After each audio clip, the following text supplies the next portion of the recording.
I haven't really had to write a lot. So my reading comprehension is not the best, but yes, I am Japanese. I've been living in the UK for over 5 years now. But before that, I lived in Berlin for almost 4 years. So I've been over here for quite some time. But I did have a marketing career in Canada, working for Blends Coffee, a total of 7 years. And then in Berlin, I was a part-time online marketer and part-time flamenco dancer. So I've been dancing flamenco professionally since I was 18. And I was touring Europe. And in 2018, I actually toured Japan, which was one of my career goals for flamenco. And yes, I moved to the UK with a youth mobility visa, and I was able to find marketing jobs here and there. But in order to stay longer than 2 years, it's quite difficult. So I was able to get my visa as a flamenco dancer. So right now I'm on a visa called the Tier 1 Exceptional Talent Visa. And I actually now just work for SoftBank. But I love my job. It's the SoftBank's office in London, and we're called SoftBank Telecom Europe. And our main business is actually digital marketing. So we help businesses of all sizes across all sectors to enter the Japanese market digitally. So I've been doing that as a sort of like a consultant, business development and marketing person at the company, doing a little bit of everything. So yeah, that's what I do. I love it. I love it. You have a very like diverse background. You've lived in many countries. I know you speak Japanese, English, German, and Spanish as well. By the way, her Spanish is very good. Thank you. Where's your favorite place to live, Nanako? Ooh, it's a tough one. For the longest time, I thought I always wanted to move back to Berlin, but I really like London. I love London. I guess Berlin was great. And it still is if you're a creative and you want to do something outside the box and you want to collaborate with people from all over the world with a really original mind, I would say, have new ideas and they want to test new things. It's a great place for that, for collaboration. But I kind of grew out of that. And in London, you know, it's a little bit more serious and business oriented. You know, people are go-getters, and in order to survive in this city, you need to be good. And it's very competitive. And I think because I tend to become lazy. So in Berlin, I felt like I was getting lazy. And in London, I'm working overtime, but I think I prefer that because then I'm on top of it and I'm able to get my work done and improve as a professional. Yeah. So I do prefer it here, but I would love to live in Tokyo. Definitely. So you're saying that in Berlin, like all these creative people are getting together and making some very interesting things. How about in Japan? How about in Tokyo? Yeah, I think things are changing a lot. I mean, you probably have a better idea because you live there. And my interaction with Japan is like sort of through my Japanese husband and visiting quite often and I only work with Japanese people. I'm on top of Japanese news and everything. And it seems like, you know, especially with the younger generation coming up into the workforce and having a little bit more freedom in the work style and people becoming, you know, more open-minded in the workplace. I think it's changing a lot of the way people do business. So maybe yourself too, Angel, as a gaikokujin, you know, a foreigner in Japan doing business, you know, maybe it was a lot tougher 20 years ago, but maybe you're more accepted and people are more open-minded to different ways of doing business and approaching creative and in your case, branding and marketing, you know, especially with these large brands doing so well, you know, in the Japanese market. I think there are a lot of opportunities for Japanese companies too, to sort of open up and approach marketing in a different way. Definitely. So you said like all these companies are doing great in Japan. I know your specialty is localization, and a lot of the times, yeah, is it your specialty, localization? So yeah, like we specialize in digital marketing. So Okay. localization is a one part of that. Yeah. Um, but I would say more like people uh, do localization for running ads in Japan. Right. And a lot of our clients already have a brand, and a Right. lot of them have already done their research or they haven't, and they are clueless and they want to know how to enter the Japanese market with what they have. So then we consult them. Mhm. So we would tell them, you know, you definitely need to have a Japanese language website because, you know, less than 10% of Japanese people think they're good at English. So they wouldn't purchase Wow. from an English website. Yeah.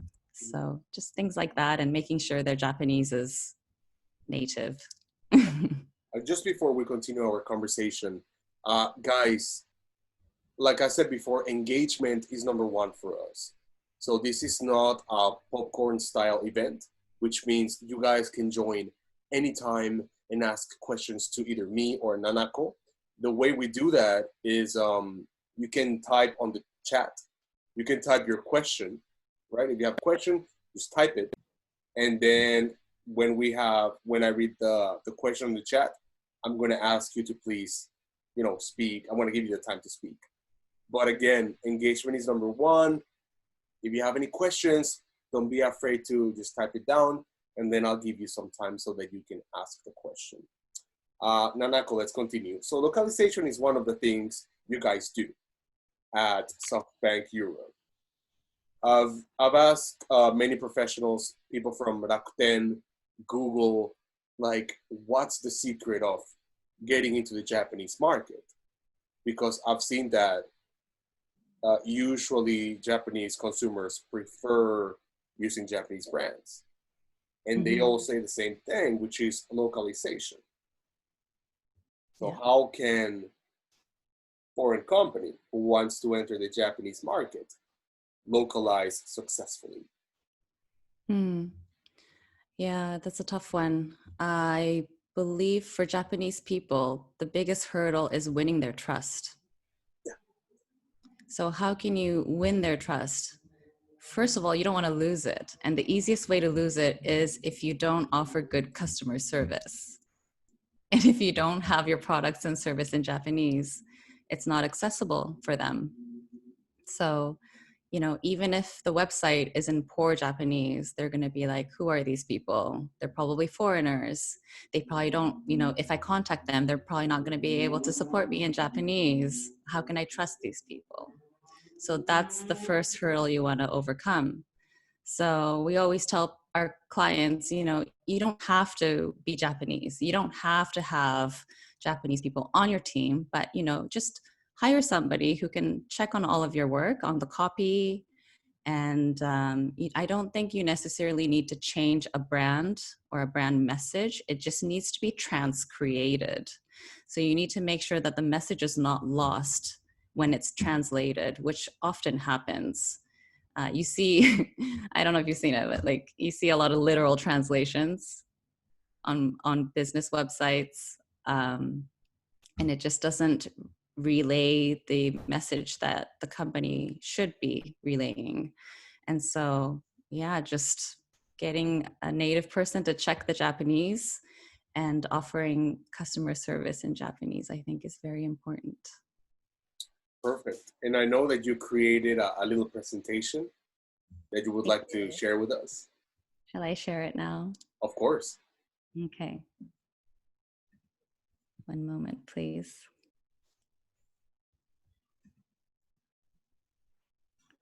Can everyone see my screen? Yep. Great. So I know Angel asked me to come up with the quote for this presentation or the talk today. And I just had a hard time finding the right quote to sort of encompass, you know, what is important for localization in Japan. And it's sort of isogaba mare, or like slow and steady wins the race, because a lot of our clients when they first come to us and they just want to start running ads, and they're like, no, we don't have time or the budget to localize or translate or have a Japanese landing page. Can you just run the ads? Can you run ads in English? And I personally have not allowed that to happen because I know it's going to fail and I'm just going to waste our clients' advertising money. But yeah, like my colleague who's joined us today, actually, like Maria, she would know of some, failed stories of people that, don't have the patience or the time or, haven't planned ahead enough for Japanese market entry, and they don't do well. So I think, take the time to do the research, get to know your personas and audience in the Japanese market, because otherwise you don't know who you're selling to. And if you don't know who you're selling to, how are you supposed to shape the message around your campaigns? So this is just a little list of things you should know for localizing in Japan.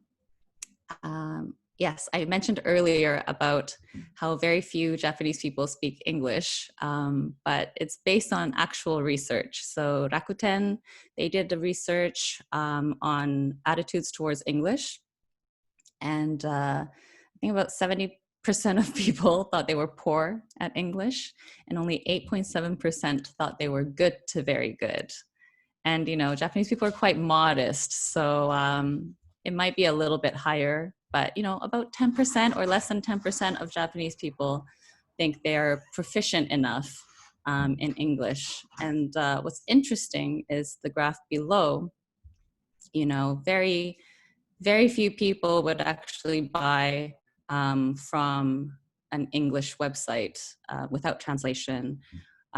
If they use a translation software, maybe, but 37% of people would not buy without any way of translating or viewing the website in Japanese. So it's a big deterrent, and that's why we tell people your website needs to be in Japanese. And for those who have been to Japan or have lived there, this is all very basic stuff, but you see a lot of text in ads and creative and websites. And I think just Japanese people need information to make a decision to buy. It's the trust thing. So, if they don't know you, it's hard for them to trust you. So they need to do the research. So if you don't provide that information, they're going to go to the next guy. So you want to make sure you have all the information you need. And images, speak more than words. So, especially at restaurants, you'll see a lot of images, some photos of food, even those like fake plastic foods outside of restaurants. That's very Japanese. It's because, people need to know what they're buying before they buy. Another interesting observation is the anthropomorphism and heavy use of like characters in marketing campaigns in Japan. And of course, it has a lot to do with the anime culture in Japan, but I think it also stems from Shintoism in Japan. Like everything has a spirit. And so it's just Japanese people are used to seeing those things being used in marketing. And so it's a bit more relatable for marketing communications. And you see a lot of celebrities, good and bad. Sometimes I'm like, why is this person endorsing this brand?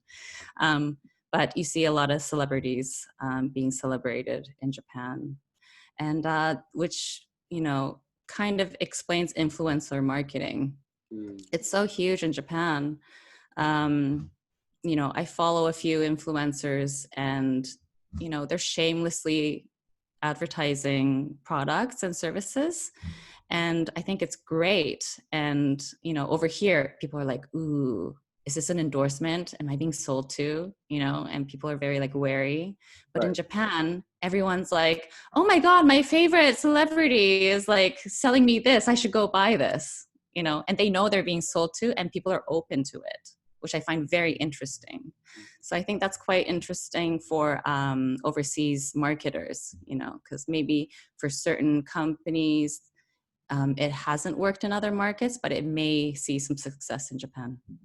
Sorry, Nanako. I wanted to ask you a question regarding influencer marketing, because what you said is very interesting.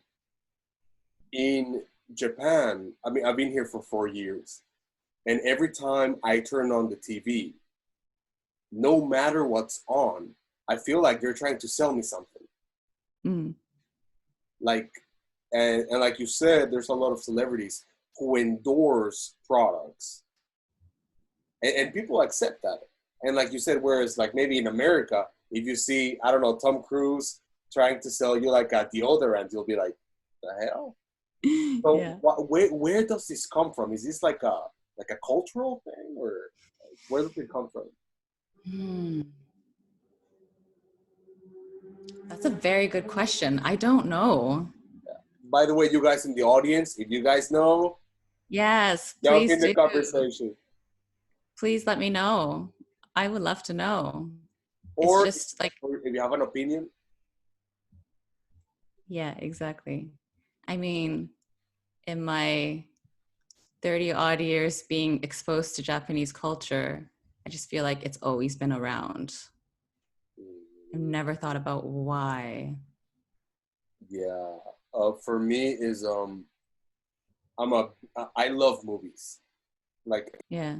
as you can see from my shirt, I'm a huge movie fan.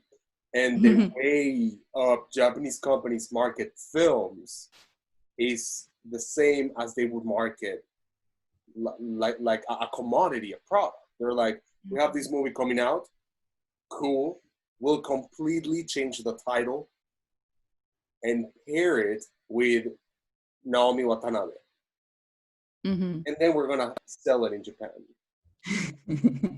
And personally, I feel like that takes the essence of the film completely. Especially since you change the title of the film. So, and this is, a little bit different from what we're talking about, but where do you think is the balance between localizing something and like, kind of like changing the art of this product?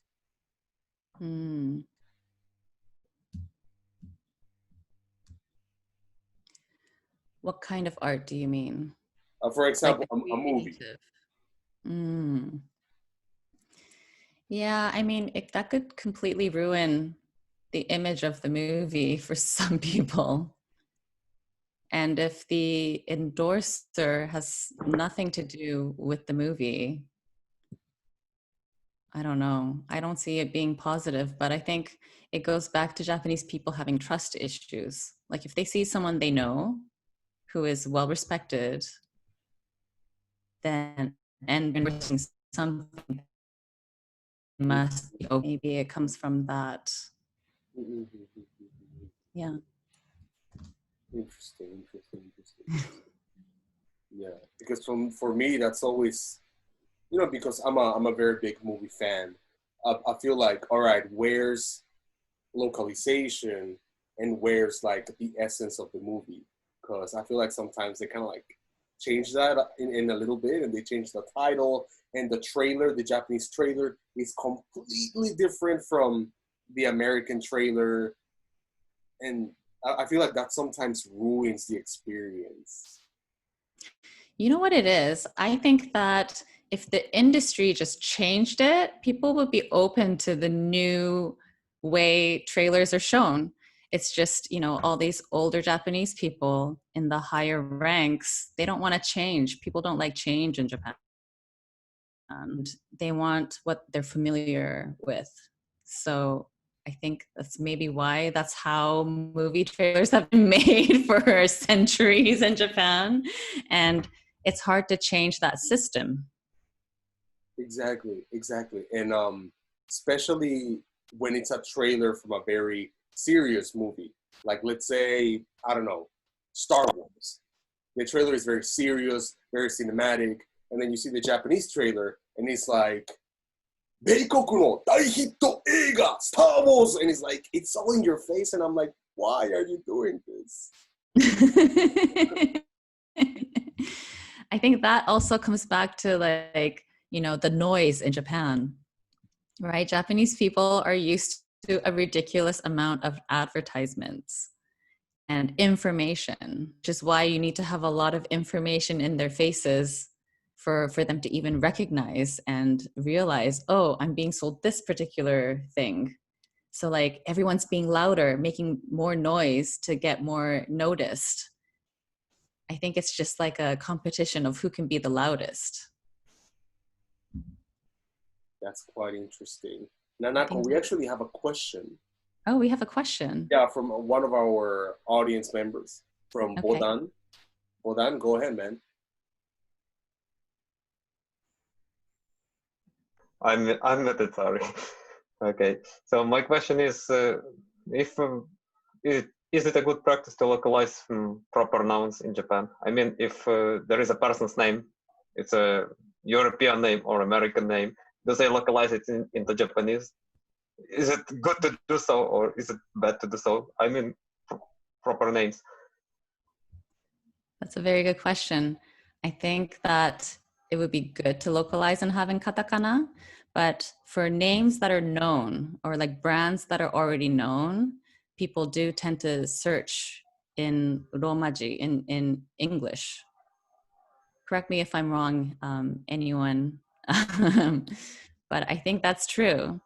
And, you know, like for me, because I was educated in Canada, Mm-hmm. if I see a really long katakana word, I'm like, oh my God, I can't even read it. But for Japanese people, you know, they do prefer Japanese. Okay, so better It's write it in easier for katakana them to then. read. Yeah, but I would use both. Oh, I think someone's on the train. Okay, someone's on the train. that answers my question.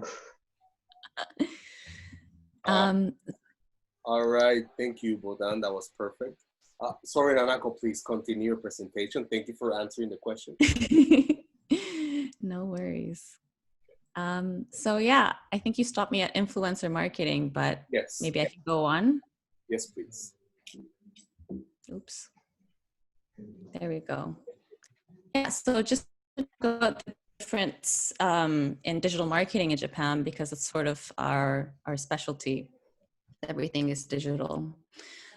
So for people who are familiar, this is, you know, old news, but Yahoo Japan exists in Japan. It's quite popular. I know that in Western markets, people are like Yahoo, but it's not that Yahoo. It's not the Verizon Media Yahoo, but it's owned by SoftBank. So we're actually, you know, part of the SoftBank family, which is why we are offering our clients free support for Yahoo Japan ads. But it's gone up in page views recently. It's 79 billion monthly page views. It's pretty big. I can't even, there's no other website that gets as many page views in Japan. And even on a worldwide scale, it's pretty high. And, you know, a lot of, it would be wrong to say a lot of old men use Yahoo Japan, but it's true for PCs. So a lot of business users still have Yahoo Japan as their homepage on their browser. And so it's got the highest PC user penetration rate in Japan. So if you're doing B2B marketing, I would definitely include Yahoo Japan in your marketing mix. But for search engine, Google obviously has the biggest market share. But unlike other markets, it's not 90% or 98%, it's 76%. So that's quite significant. And the Yahoo Japan market share just recently went up. It was a bit lower and now it's 19%. So it's very interesting. It's, you know, like the Galapagos. Japan is its own little market with its own set of popular media platforms. And for social media, Line is number one. I'm sure everyone has to use Line, you know, like Angel, I'm sure you use Line. We have to use Line for business too. When we communicate with our Line contact at Line, because we do Line ads as well, he doesn't respond to our emails, but he'll respond to our line messages immediately. So a lot of people actually use it for business as well, but it's the number one messaging platform, you know, video messaging. And for timeline, a lot of people only use Line as their go-to social media platform. So there are fewer people using Facebook. Facebook is used like LinkedIn in Japan. It's a business networking site. Instagram is very popular, but it's, you know, mainly for like consumer marketing, image-based. But interesting fact, Japan has the most number of Instagram stories in the world. So if you're marketing in Japan, do use Instagram stories. It's incredible. A lot of people using Instagram Live lately as well too, with a lot of people engaging. So that seems to be quite popular. Twitter is actually, you know, if you didn't count Line as a social platform, Twitter is number one in Japan, and that's rare. I think globally, it's the only country that has Twitter as the number one like social networking platform. And so it's growing tremendously. And we believe it's because a lot of Japanese people don't want to use their real identity when they're on social media. Again, trust issues. And so, you know, being anonymous on Twitter, they feel like they can express their opinions, their true opinions. And so they're a lot more engaging because of that. And I've gone backwards, but YouTube is also super popular in Japan. Lots of YouTubers are coming up. A lot of people are spending time on YouTube instead of Fiction now. Yeah. Nanako, we actually have another question. Yes. Herb, are you ready? Hi. Hello. Yeah, I work in technology companies, and anything that's technical, like a printer for a computer, it has to be 100% Japanese, or the consumers won't touch it. Mm-hmm. I've noticed, like my wife and my daughter, for example, they see makeup or fashion seems to have some kind of appeal for them. So, do you have any kind of product lines that you actually deliberately market in a foreign language, like English or French or Spanish, that would maybe be enticing to a certain niche? Good question. I can't think of any industries particularly, but like for fashion, I think it's okay to not localize everything. You know, like some of the messaging or like the bylines of a brand. Yeah, definitely technology is a tough one. You have to. Well, I work for Epson. I'm retired now, but I used to work for Epson, and we would have separate marketing campaigns. We would have, you know, specific marketing campaigns only for Japan. Mm-hmm. Everything else would be worldwide. It would be handled in a different manner. But like, I know people do like a hobbies thing, right? Like hunting, for example, is Mm-hmm. big here in Central Japan. I know a lot of people use. They want foreign products. Mm-hmm. So I was wondering maybe if that might be something where you would actually want to put up an English web page, or if it was an Italian car, for example, you would want an Italian page to make it more appealing as a foreign product. I think it's okay to have some foreign languages that Japanese people can recognize on the website, like home or like products or contact. But for everything else, I think it has to be in Japanese. I mean, like as digital marketers, we can see the results easily in numbers. And so if you don't get conversions, you know, you're doing something wrong. And so we do a lot of A/B testing as well. And, you know, by far, we see the numbers, you have to have it in Japanese. But, you know, for like PPC ads, I know that we don't localize some of the brand names or names of places, but we would change everything else to Japanese. Yeah. I think if Japan starts to welcome more foreigners and they're, you know, the non Japanese speaking, English speaking community grows, then there's definitely, you know, I think a benefit to having a bilingual website for sure. I don't know if we're there yet. Just on that same point, like my wife and a number of my wife's friends and my other female friends watch these Korean dramas Yeah. in Korean. And Yeah. they don't understand it at all, but they keep on watching it. And I don't really understand it, but I know it's a big thing here. Yeah. So, I mean, again, I don't quite understand the mentality, even though I've been here so long, but that's seems to have some kind of appeal. Well, So, Korean dramas are huge worldwide. why do they watch them? Do they watch Because them in it's like dramatic. America and in Korean? I think because the actors are beautiful and the plot lines are very engaging. It's very dramatic, emotional. The men are crying. I think it's not only is it entertaining, but you know, the reason why they watch it is because they have subtitles, right? Yeah, they watch it in So- subtitles, but it seems my wife doesn't seem to understand what's going on when you watch the subtitles. And it seems to be just what you just said. It seems to be aesthetic more than it's the actual drama or plot of it. Because I'm trying to figure out what's going on by reading the subtitles, and I asked my wife, and she doesn't seem to understand what's going on at all. So, and it's not just her, because I'll talk to other women, and they say they do the same thing. So, Well, it is huge. But my understanding is that people watch it knowing what's going on in the story. well, they're famous stories. They are famous stories, yeah. She tells me that these are stories that they know about from, other sources, I guess. From their sources. Yeah, well, I mean, like, I guess the books and they're Right, well-known stories about what happened in Korea during this period, right?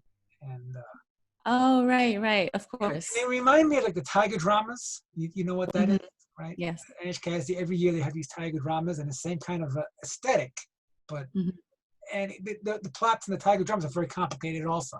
And they seem to lose what's going on. Sometimes it seems to get lost in the really complicated plot, but it seems to be more of the aesthetic of what's going on. Yeah, I think people just like Korean dramas. I mean, I just started watching Kingdom on Netflix, and I'm not a huge, fan of, what's the word? Anyways, I don't usually watch a lot of them, but it's very entertaining. And I don't think it's just in Japan. People watch it over here as well. It's a thing. Okay. And I think when, something is like a fad or a trend, it extends, through the language barrier. So like, you have like football fans in Japan that, watch, like Liverpool or whatever UK clubs, and, they're purchasing merchandise and whatever. And, if you're a big fan, it doesn't matter if it's 100% localized, because you have that like celebrity appeal. I don't know if that answers your question. Yeah, I guess it does. Great. All right, thank you, Herb. Thank you for thank you for your question. A very good question. All right, Nanako. Let's see. Please continue. Yes. So my marketing career in Canada, I worked for Blends Coffee, which some of you may have seen. I know their master franchise agreement ended this year, so they closed down all of the stores. I don't know if you've seen any. This was the one in Aoyama. And I was actually there to help them open, and the director sent me there to help increase their sales. And it was a really interesting and valuable experience for me. So, I took like what we knew in Canada, and because the directors didn't do any research, they were like, this works in Canada, go teach the Japanese people how to do that. And so we were like doing tasting samples outside in the cold, or, you know, like handing out flyers and trying to talk to people. But like the Japanese people do that really well already. You know, you get a lot of tissues, you know, and flyers, and people are used to getting that kind of information. So it wasn't anything new. You don't see that on the corner of the street in Vancouver a lot. So I guess, you know, it was novel and people were responding positively to it. But in Japan, they were like, yeah, just do the same thing. So, you know, being told what to do, I did that, and it didn't really do anything. And if anything, the Japanese were doing a lot of things better. So we took that back to Canada and we improved the customer service. And I think we may have even taken hojicha latte back to Canada. But we did, yeah, for Japan, when we opened up the franchise in Japan, we changed the menu. So we had like Japanese cakes and Japanese sweets. And we also had, yeah, some Japanese teas and hojicha latte. But in terms of the brand, we kept the same brand. And I was involved in the company's rebrand that happened in around 2010. And I think it was really good and really effective in Canada. And when we opened this location in Japan, it was like 2003. So Starbucks wasn't really that big yet in Japan. And I think what our directors were hoping was that, you know, people would catch on and Starbucks would be really popular and people would be like, oh, it's like, you know, a coffee chain, but with real coffee, like coffee that's not bitter, and handmade drinks with latte art, because we were also promoting latte art at the time, because not a lot of coffee chains were doing that. So we hosted a latte art competition across Japan, and all these people from different independent coffee shops came and competed. And it was really interesting for building that brand. But it didn't do too well, because then Starbucks was doing it way better.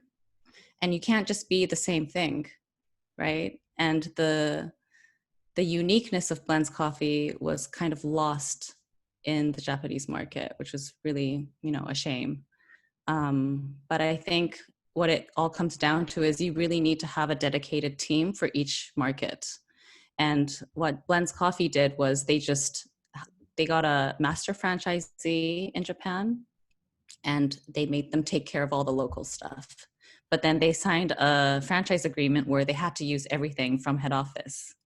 So it's really hard to localize if you're, you know, bound by franchise rules. And if you start doing something differently, then, you know, you're like breaching the contract. So I think it was a tough situation where Blends was heavily reliant on their own brand power, but they didn't have much in Japan.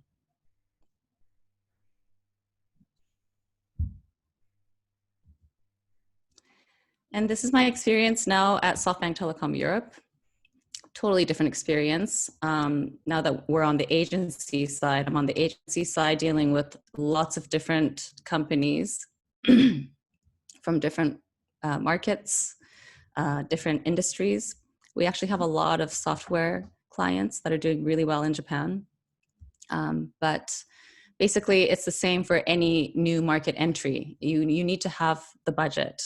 You know, you can't have a small budget and try to gain brand awareness. It's just not possible unless you come up with a genius viral video or something. But, you know, even then you need to do your research. You need to know your personas and target market in Japan, because, you know, your customer base in Japan, you know, their profile might be very different from your customer base in the States, for example. And, you know, my biggest recommendation is to not rush into Japanese market entry. You need to research, you need to find the budget, and make sure you spend the time to plan so that you have all of the channels lined up and that you're using the right channels. and to transcreate. You know, I mentioned this earlier, it's not just translation. You need to consider, you know, market information, industry information, and cultural understanding to properly translate the core messaging. Otherwise, a lot of it can be on the Japanese website, which I've seen a lot of.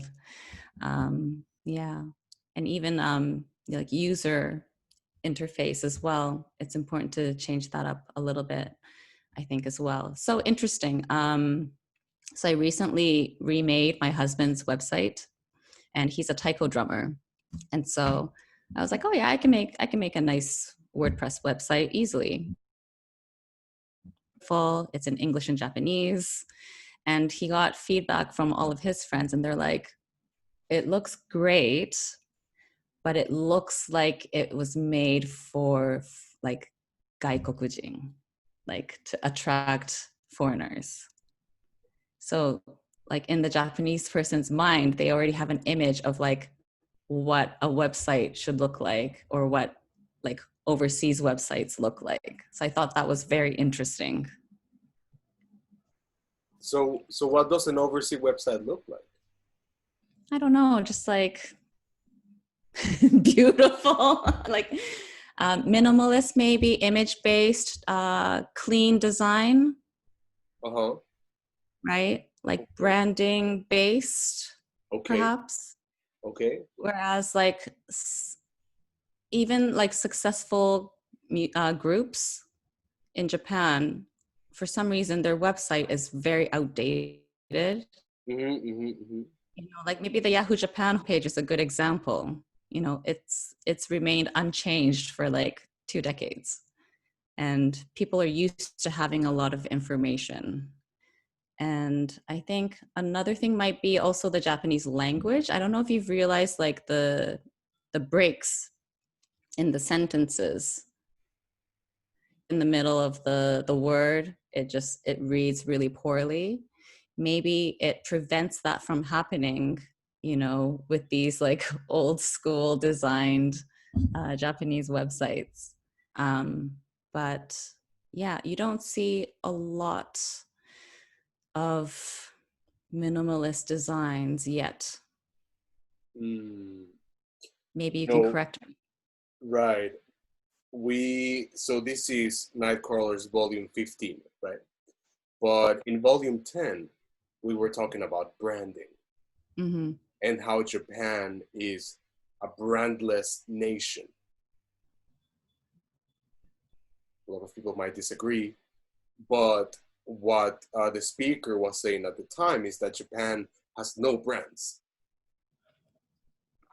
It's just like a cluster of products who have gained the trust of people and therefore become successful. And then he said, when you think about Sony, what do you think about? And I started thinking about the products themselves. What do you think about Rakuten or Epson or something that's Japanese? What do you think about? And you think about the material things, the tangible things. And then he said, when you think about Apple, what do you think about? And then I said, creativity, innovation, inspiration. What about Nike? Winning, being the best, and like pursuing my dreams. And he's like, that's why. And he would talk about how a Japanese tourist would go to Hawaii and spend like $40,000 in one day, like just buying clothes in like Abercrombie and Fitch. So what I'm trying to say is, does brand power trumps localization? Because I've seen Apple and Nike, and their marketing strategy in Japan is literally grab American advertisement, change to Japanese, here. Like that's it. So again, does brand power trumps localization? Yeah, I think it comes back to trust. Like if it's a brand that they know and they can trust it because it's been around for a long time and it's well known around the world, then they trust it. So yeah, it's brand power for sure. Right. But like Apple's website is not going to have terrible Japanese, right? Obviously. Yeah. But it's not going to have a bunch of text, right? No. And I think that's why I hope that slowly it's going to go in that direction, and that people are going to be more accepting of different designs and being more open-minded. Right. Yeah, because what I see is that what you said is true about Mhm. your like husband's friend saying like, oh, this looks like a gaikoku no website mitai. Yeah. And I'm like, they'll say that, but then they'll go to Apple's website. Oh, kakkoi desu ne. So I'm like, Yeah. or I have many like Japanese friends like, oh, like gaikoku no shouhin kowai Mm. while holding an iPhone. Yeah. Yeah. I think it's trust. Right. Yeah. Right. They've done a great job, you know, building their brand Right. before entering the Japanese market. Because remember, all those people like queuing for days to get the new iPhone around like Harajuku like station and all that stuff. Right. That was brand power. That was before it opened. Exactly. So Yeah. I've heard a lot of people saying like, well, uh, you know, you gotta to enter the Japanese market, you have this, and that. And I'm like, definitely. But I Mm-hmm. feel like the Japanese consumer will have exceptions for some brands Mm-hmm. because what you said, you know, the brand power. Like, you know, Yeah. like things from foreign countries are scary, but I'm gonna buy this iPhone. Mm-hmm. Or yeah, things from foreign countries are scary, but I'm gonna buy these Nike shoes. Yeah. So and the thing that's most like shocking to me is Japanese consumers are very nationalistic. Mm-hmm. Like made in Japan, yay! They do, yeah. But you don't buy an Xperia phone. You buy an iPhone. Yeah. So Can I say one thing? I feel like Please do. Someone wants to say something. yeah, hold on, I'm not finished. I feel like sorry, yeah, okay, sure. brand power just trumps everything. Everything. Yeah. Yes. Who I'm not. is it? Nobu? Yes. I'm from Japan, but I'm in the UK. I just want to say about brand actually. For when I was like a high school, when I was in Japan, people like my friend didn't really know like Nike's, Puma, or Adidas is from overseas brand. So just because I don't know, just think it's brand is so huge, so they think it's like a Japanese brand, or it doesn't really matter where it's coming from. So probably Apple, for example, some people may not know it's from US. That's true. Even though the box says design in California. Well, maybe I don't know. Yeah, but just saying that's the I think people just if the brand is so huge, they don't really matter from US or Japanese or Yeah, because I think. like thanks, Nobu. I think because Japanese people tend to follow trends Mm. without knowing why it's trendy or Mm-hmm. why that product is good. Mm. I think people tend to not really understand the background. Mm-hmm. Mm. And I think that applies for a lot of different things, like religion, like if you ask a Japanese person about a particular religion, they might not know anything, or what is the national religion or whatever, right? Like I've seen Right. some interviews. Right. And I think like people are just like, Apple is cool. Everyone has Mm-hmm. Apple. Right. Yeah. Right. But You're what I'm right. saying is, like, even though they don't know the product is from another country, the marketing clearly is. Mm-hmm. But it's still effective in the Japanese market. Yeah. So why can some companies do it and some companies don't? Can't. Have we seen some brands that have entered with their foreign marketing campaigns and failed? Because there's a lot of companies who have failed, but maybe they didn't use their original marketing campaigns, for example. Maybe they Sephora is one. Sorry? Sephora, yeah, that's true. Yeah. I don't know. It's interesting. I think Vodafone is a good example of that, yeah. Yeah, Vodafone. But I don't remember the Vodafone marketing. Vodafone was very old. Hi, this is Maria. I think another brand that didn't make it, like Sephora, that is so big in the US, was Boots. Because when I was a child, I remember my mom taking me in Tokyo to Boots in Ginza. Really?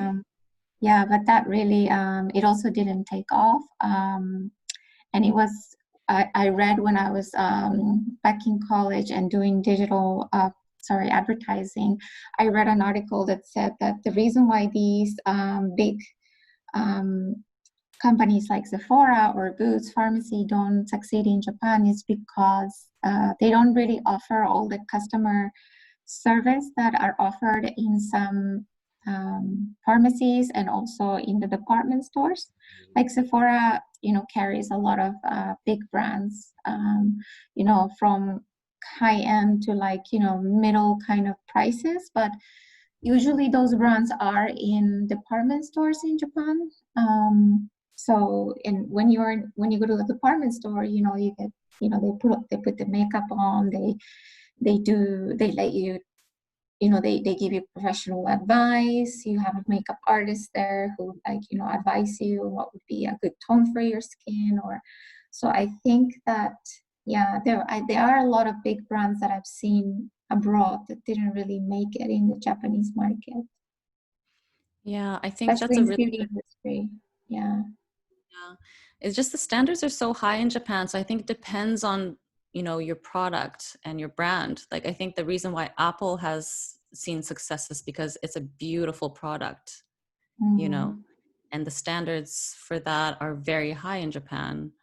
And, like for customer service or, like couponing, like maybe there weren't enough coupons, which Japanese people love.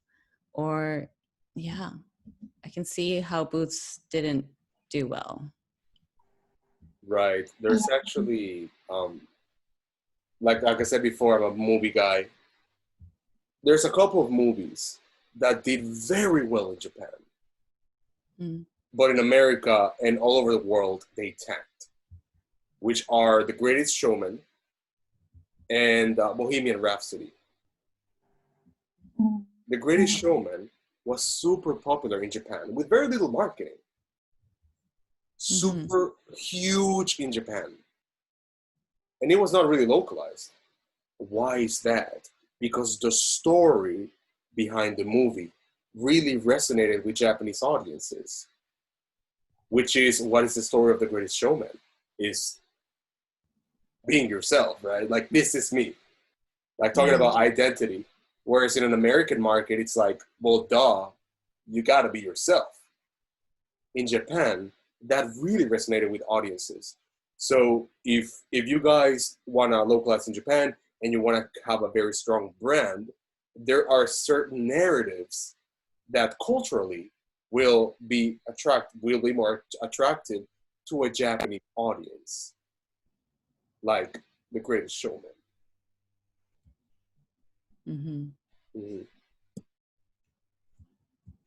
Yeah, that's it. Sorry, I just saw in the chat, like Domino's Pizza seems to be succeeding. Yeah. I can't speak for the entire country, but I'm here in central Japan, and it seems to be succeeding here. But like Burger King was a total disaster, and Wendy's also seemed to fail. I mean, maybe that may have been market saturation for hamburgers or sandwiches, but I was kind of surprised that when Domino's, I figured it was going to fail, but the restaurants seem to be doing pretty well here. There's one close by, and I don't know if it's just this region here or is it the entire country. So, any thoughts on that? Have you heard any feedback? I don't know about Domino's, but I know like Denny's is doing really well in Japan too. Seems very random because like in Canada, they're dying and, you know, people only go when they're hungover. But I heard that the food quality is actually very good in Japan. So I think it's all, you know, about meeting the standards. So I'm not sure about Domino's, but are there other like Well, pizza chains that are doing there's well? 2 pizza chains here. That's La Pizza, or Pizza La, and then there's Domino's. Pizza La has been here since I've been here. It was 30 years, but it's very expensive. Mm. They rarely eat pizza. It's just kind of a rare thing. But like the Domino showed up maybe about maybe 2 years ago, Mm-hmm. and I figured they were going to be in and out very quickly, but they seem to be having some staying power. Another, like, you heard of Big Boy? That used to be like an American, wasn't that used to be like American steakhouse that failed years ago, and they're still here? I don't know if it's the same thing or they're just borrowing from it. Mm-hmm. Yeah. I don't really understand how this works, so. Yeah, I mean, I could be wrong, but with Domino's, maybe it's the brand power, like that, oh, like American pizza. Yeah, I think there's also the other pizza places, Pizza Hut, you know, is surviving in Japan. Well, yeah, there is a Pizza Hut here, and you do see ads for them, but I think it's much smaller than La Pizza. Pizza La, I'm sorry, I keep saying La Pizza, it's Pizza La. And that's why I figured, I never figured that Pizza Hut was never caught on. So I figured Domino's would have the same kind of problem that like Burger King or Wendy's had, but. Maybe Burger King was, you know, the Whoppers are too big for Japanese. I think with that, because One McDonald's. of the things you look at with oh, sorry. Go ahead. Yeah, one of the things I was thinking about, what you were saying about Domino's, the interesting thing about Domino's and the expansion is that's not just in central Japan, that's everywhere, right? So I spend most of my time in, and more so recently, Knockout, Domino's has a couple of restaurants. It's a backward town. I think probably one of the differences between companies like Burger King is a lot to do with the franchising model. They probably have a slightly more successful or generous franchising model. And then the other thing you look at where Domino's is able to put its stores, and that's in ex convenience store locations. So generally you find it's failed convenience stores or convenience stores which have dropped in and then dropped out, as they do very rapidly. Whereas it's probably harder to stick a Burger King in an old convenience store. It's much easier to redo a laundromat or a convenient or an ex-convenience store to become a Domino's. I think that's the availability of property, the cheapness of the property that you can go in, and the location you have to be, because it's delivery, right? So most of your stuff is call and then take it on a motorbike, whereas Burger King, you have to be in a city with loads of people going past, and the rent then goes through the roof. That chips away your profits, and if you've got a bad model for your franchise, then no one's going to want to do it, so you fall flat on your face. I think that's maybe one of the keys to their success. Thank you for your input. That's cool. I love it. Thank you, Paul. That was awesome. Yeah, the franchise model is always tough. Like it really depends on, the structure, to like how much control or freedom a franchise owner has over what they can do and cannot do. So yeah, that probably has a lot to do with it. Yeah. Should I go on with I feel like I've talked about this for the last hour. But yeah, this is just from our digital marketing experience. I'm not going to go through it. Oh yeah, these are some things maybe you shouldn't do though. I've compiled this, and cheap fonts are hard to read. And sometimes we get Japanese websites from our clients, and the font it looks bad. And so we would recommend different fonts for those clients. And also when you translate English to Japanese, sometimes, the Japanese can get too long, which doesn't read well. So, we would recommend breaking down, certain sentences, so that it's like separated into two, so it's easier to read. Another thing too is like, because Japanese is a double byte writing system, if you mix single and double, it doesn't look very good. So you would just want to have some consistency in your written copy in Japanese. And this one, advertising only on Google, it doesn't make sense, especially as I mentioned earlier, if you're doing B2B. But also Yahoo Japan is the #1 web portal, and you can reach, I think, 88 mobile users in Japan, which is quite huge. And, for everyone who's in Japan right now, you could probably attest to this. You have a few Yahoo Japan apps on your phone, right? You have the news, you have the weather, maybe you use navigation, all of those apps. So everyone's very heavily reliant on Yahoo Japan. And so, we recommend posting display ads on Yahoo Japan.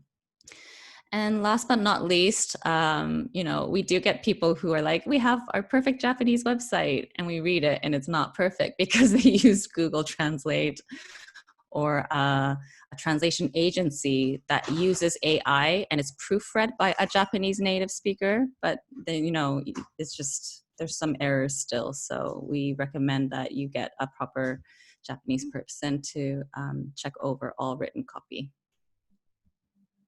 And that's it from me. That's it for my slides.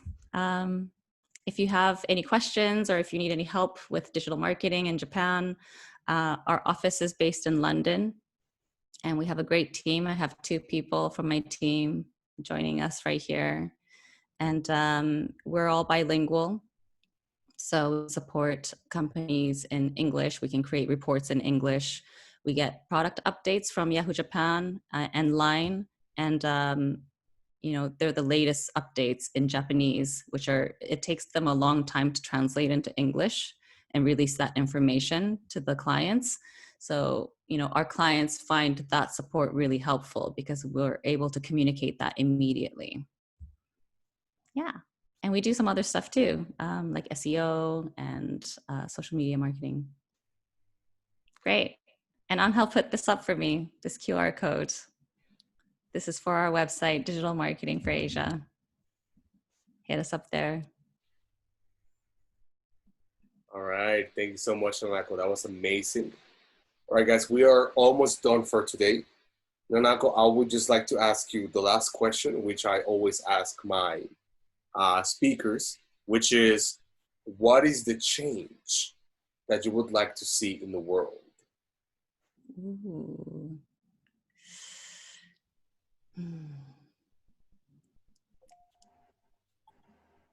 I think we need more love in this world. I would like people to make more decisions based on love and not hate, on the similarities and not the differences. It's pretty general. I love it. It's general, but it's powerful. I love it. Because, like in the UK, we have Brexit. It's imminently happening soon. And, with the presidential debates and stuff in the States, even in Germany, there are a lot of protests and just people are picking out on the differences. And I think even in Japan too, right? Everyone wants to be the same. Everyone, is trying not to be that nail that's coming out. So everyone's wearing the masks and no one's questioning.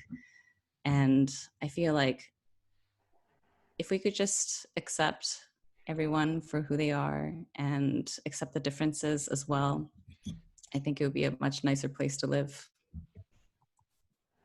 I love it.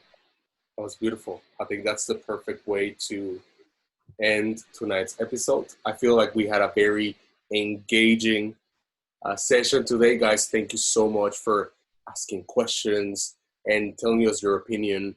That's what makes these events so fun. and different from the other things you see is that you guys can be the protagonist. You know, you guys can say your opinion, and for us, that's very valuable. So thank you for coming to tonight's show. That is it for tonight.